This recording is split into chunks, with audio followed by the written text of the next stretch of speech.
If that standard bearer is the former president, if he is the nominee, would you support him? Well, I think we'll have better choices, and I really trust Republican voters to sort it out. Again, I'm very proud of the record of the Trump-Pence administration. I think no one could have defeated Hillary Clinton in 2016 other than Donald Trump.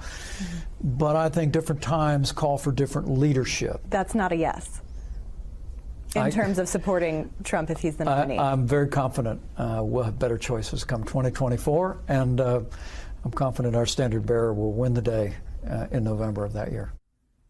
Former Vice President Mike Pence once again dodging the question of whether he'll support his former boss in 2024 if Trump were to be the GOP nominee. In that interview, Pence said he'll make a decision about his own presidential campaign by the spring. Joining us now, former aide to the George W. Bush White House and State Department's Elise Jordan. She is an MSNBC political analyst as well. We're always happy when she joins us. So, Elise, let's talk about Trump. We have to do because he's still hovering over this Republican field. We were seeing it play out at CPAC this week. It diminished CPAC, to be sure, but he's still the heavyweight there. How do you think the other candidates have done so far in terms of dealing with the Trump question? Many are ignoring it. Some are taking head on. Someone like DeSantis seems to not want to suggest that Donald Trump even exists. Well, the other candidates don't want Trump to lay a glove on them. And they haven't been that successful because how are they going to avoid attacking the elephant in the room? Trump still looms large in that he leads with Republican voters, all the primary voters that they need if they're going to win. I would give Trump probably a 60-40 heads up against DeSantis at this stage.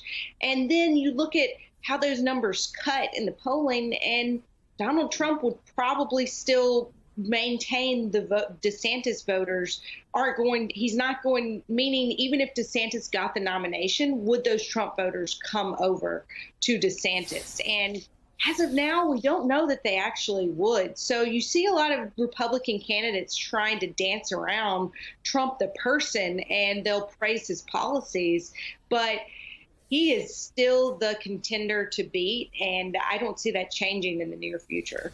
So, Elise, you worked in a White House. You know what those environments are like. And what's tricky about this dynamic is some of the potential challenges to Trump all used to work for him. We, of course, just played Mike Pence.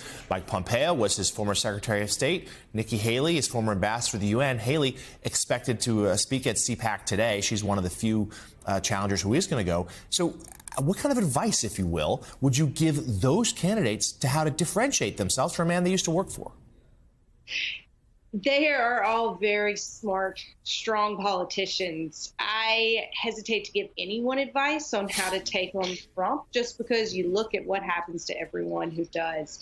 And if anything, I would say differentiate themselves by being bolder and by attacking him and making fun of him more directly. But you aren't going to see anyone do that because that's how you get crushed going up against Trump. And they dance around him. And the idea Mike Pence was heralding civility and said, oh, his policies are great, but, voters really want to return to character and civility. And I don't know if that's actually true. That hasn't seemed to, it hasn't seemed to diminish Trump's poll numbers that much, given that his supporters were running around on January 6th saying, hang Mike Pence.